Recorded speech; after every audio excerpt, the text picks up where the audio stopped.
मालिक ने वैसे तो ठोक कर कह दिया कि कामी क्रोधी लालची इनसे भक्ति ना होई, भक्ति करे कोई सूरमा जात वर्ण कुल कोई। आपने कभी विचार किया हो, गुरुदेव हमें सत्संग में विश्वामित्र की कथा सुनाते हैं, मार्कंडे ऋषि की कथा सुनाते हैं, और क्या बताया गुरुदेव ने कि एक समय विश्वामित्र तपस्या कर रहा था। इंद्र को चिंता हो गई, अब इसकी तपस्या कैसे खंडित की जाए, इसके तप को कैसे खंडित किया जाए। तो सबसे बड़ा जो दाव है इनके पास में, काल के पास में सबसे बड़ा जो चाल है वो है स्त्री, विषय वासना। तो इंद्र ने क्या किया, उर्वशी को भेज दिया। वो आई अर्धनग्न कपड़ों में, डांस करने लगी, अपनी महक छोड़ दी उसने, और विश्वामित्र के आगे अर्धनग्न होकर नाचने लगी। धीरे धीरे विश्वामित्र की आंखें खुल गई। आंखें खुलने के बाद में विश्वामित्र की उसके प्रति आसक्ति हो गई।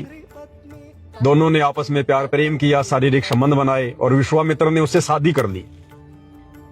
शादी के कुछ वर्ष बीत गए, एक लड़की हो गई।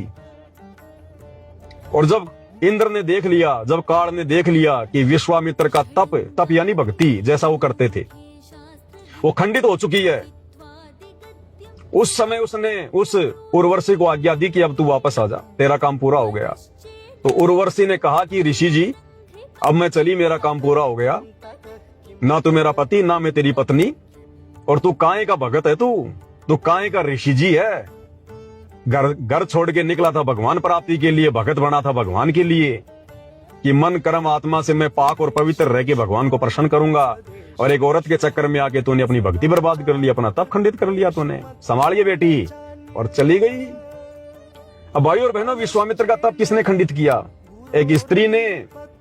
विश्वामित्र ने कोई व्यभिचार नहीं किया, कोई बलात्कार नहीं किया, उसने उस उर्वशी से शादी की, अपने पास अपनी पत्नी रूप में रखा, और वो उसकी पत्नी भी उसके लिए भक्ति की बर्बादी का कारण बन गई, बर्बादी का कारण है।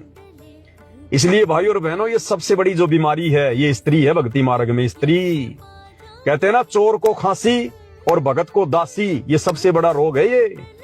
अगर आप भक्ति करने निकले हो घर से, या अपने घर में रह के भक्ति कर रहे हो, दासी यानी स्त्री, विषय वासना, ये सबसे बड़ा रोग है। और चोर अगर चोरी करने निकला है और अगर खांसी हो रही है उसको, तो वो उसको मरवा देगी। घर में घुस गया और खांसी शुरू हो गई, पकड़ा जाएगा, लोग मारेंगे। इसी प्रकार भगत है, भक्ति कर रहा है और औरत के भी संपर्क में है, अपनी या चाहे कोई और की, वो सबसे बड़ी बीमारी है। परमात्मा कहते हैं आग पराई या अपनी, हाथ दिए जल जाए। औरत अपनी या पराई, उसको भोगे सब कुछ जाए। तो ये विश्वामित्र का उदाहरण है। उसने कोई दूसरी स्त्री के साथ में संभोग नहीं किया, उसने शादी करी और उसके साथ शारीरिक संबंध बनाए, और खुद की स्त्री भी उसके लिए काल बन गई, काल।